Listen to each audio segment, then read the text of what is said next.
Welcome, ladies and gentlemen, in this channel. Now, today I want us to look at a reason. The reason why Jubilee Party is not conducting nominations. In my inbox, I think I have received this question. I have been asked by many of us here more than 5 times. Because after UDA nominations, a very big number of voters from central Kenya boycotted that exercise. So what exactly is the reason why Jubilee is not fielding candidates there through nominations? This question is very important because by the time the window for crossing parties was closed, and by the time also of receiving names of aspirants, Jubilee had received 5,000 aspirants. That was more than any other party, more than Jubilee, more than UDA and ODM. But then ODM they have been doing their own nominations digitally and also doing consensus to give direct tickets. On the other side, Jubilee Party is purely going for direct tickets through a consensus. So Jeremiah Kioni, who is the Secretary General of Jubilee Party, told the aspirants, especially from the central Kenya, that they don't have time to conduct nominations, so it will be upon the aspirants to agree amongst themselves so that one person can be given the ticket. But then this will be interesting because after seeing the low voter turnout in central Kenya during the UD nominations, if Jubilee Party would have done theirs, I think we would have an idea of what exactly is going on. Whether the turnout for the Jubilee will be higher than the one for the UDA party. So this is a very critical question that I want us to look at. So kindly, if you're watching this video and you have not yet subscribed, kindly take a second and subscribe. Click the notification bell so that when we publish a video, you can always be notified. And of course, I want to remind you that kindly support one of us here. Is called, he has a YouTube channel, is a gospel artist known as Battles. Yeah, Battles Media. Yeah, so kindly check Balozi Media, a very good artist. Check out there and kindly subscribe so that he can reach the 1,000 subscription mark. We grow as a family. Now,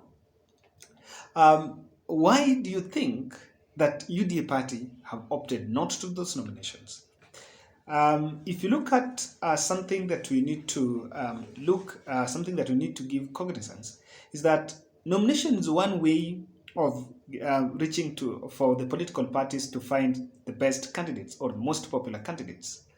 But then there are also other avenues that are already allowed. Actually, a political party is allowed to field a candidate. They can give direct ticket without any other, even without nomination. Nomination is not a must.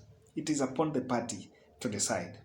So I think this is not something that was just deliberate. And of course, President Uhuru Kenyatta is in the know and is working with the Jubilee Party leadership, but behind the scenes. If you see what happened, they captured some candidates outside central Kenya. Granton Samboja crossed over from Wiper, joined Jubilee. Even Naomi Shaban is going to seek a seat in Taita Taveta through Jubilee. Umingo Magara from Kisii also defected from UDA to Jubilee, and a host of other leaders. So one thing I feel is the Jubilee Party has realized that their nomination could be infiltrated by the UDA, especially in central Kenya. Now, we saw that the numbers that were not very promising. And of course, something that will be of interest is if they were to conduct their nominations, there is a possibility that those candidates or the politicians that are in UDA and they are seeking weak candidates so that they can defeat them, they will actually turn up and vote for the candidate. Because the truth be told is this, if you look at the Jubilee registered members of Jubilee, majority of those members are still in UDA. Are the ones that now crossed over to UDA, but their names have not been struck off that register, so they are still members of Jubilee Party. That is what I know. So Jubilee will not make that mistake of taking the aspirants to ballot to nomination, knowing very well that that will be another way to cause that mayhem. Then I think this is something that they really looked at it very critical. Now, the reason why this was important to be managed, because I wanted to imagine a situation where President's party, Jubilee Party is President Uhuru Kenyatta's party, then they are having nominations there and there are squabbles or there are fights. It is already going to taint the name of Jubilee Party. And you know, Jubilee Party was just revived, I think, 2 months ago. So with that revival, they need a space to become enough. They don't need that much of the fallout, because what will happen is if they conduct nomination, the fallout will be there. So that's why they want to manage the fallout, even by making sure that they don't conduct a nomination. But then I think also that turnout would expose the competition between them and UDA. One of the things that the UDA nominations has actually exposed is a fact that the Central Kenya space is likely to turn out in few. Rather, we are likely to have voter apathy from that region, because if you look at the president and Uhuru, one person that has been so strong in Central Kenya is Deputy President William Samoei Ruto. And if his party could only maybe achieve 6% turnout in a nomination, even though, yes, we agree nomination cannot be a measure, but to William Ruto, that was his first attempt, and that was the first litmus test for the UDA party. What will happen if Jubilee would conduct nominations, then that turnout, you experience such a turnout, then when they go to negotiation table on the running mate, there is a likelihood that they can even lose that slot in terms of numbers, because someone will start arguing that, look here, the people you are telling us are going to vote for in the general election are not turning out in their numbers. So there is a more likelihood that the turnout is going to be low. And by the way, I think one of the things that is worrying Raila Odinga is whether, not even whether you'll get 30% or 40%, but is whether those fellas will turn out and vote.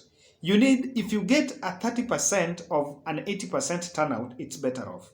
But if you get 40 or 30% or a 62% turnout, I can tell you that that one is not still convincing, even though that will affect both Uhuru, both Raila and DP Ruto. So Uhuru decided that, look here, we don't want to expose that competition, and then the disgruntled members will then start crossing over, maybe joining, supporting UDA or now the other things. That's why they decided not. Then I think Uhuru is rewarding loyalty. And rewarding loyalty, this is something that I can say he was advised by Raila Odinga. If you want to know why Raila's party, that ODM party, I think is the longest now, most survived party since 2005 to now. All these other parties were just formed. UDA was formed some few years ago. So, most importantly, I think they agreed that for them to have a very good fabric, or rather to have a very good foundation for the strength of the party, they need to reward the loyalty. Look at Kanini Kega. How could you subject Kanini Kega to nomination? Look at Ngunjiri Wambugu, the guy from the MP of Nyeri town. You look at leaders like the Secretary General, Jeremiah Kioni, from Ndarago MP, from Nyandarua. So this has been there. Even Lee Kimanju was given direct tickets. In fact, for the governors, it's actually done deal. It's direct ticket. This is one way to reward loyalty and make people stand firm in the party. Remember in ODM 2013, I was listening to a story by a friend who was telling me why Junet Mohammed is normally around Raila Odinga, why Junet supports Raila.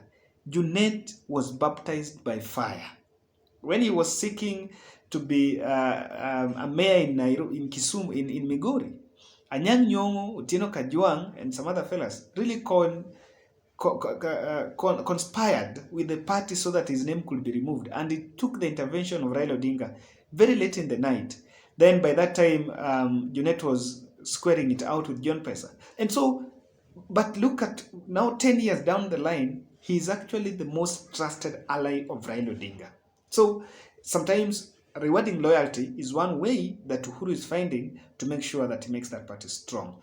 Lastly, I think that they had few aspirants. This conversation that we were treated, that they have many aspirants, I think it was neither here nor there. They had few aspirants, and that is why it was very easy to manage and give direct tickets. Because you can't tell me that in seats, like in MCA seats, where people are battling it out at just a ward level, you can easily give direct ticket. Giving direct tickets doesn't work. So the rewarding, there could be few candidates, and that is why they found it very easy to reward loyalty. People who have decided to stick with President Uhuru Muigai Kenyatta. So, ladies and gentlemen, that is my analysis on why Jubilee is avoiding those nominations. But I feel that if they could participate and do nominations, we will have an idea of what exactly will be the turnout in UDA. It will be very in Gema. It will be very easy because you look at the people who turned out in UDA, the people who turned out for the Jubilee nominations.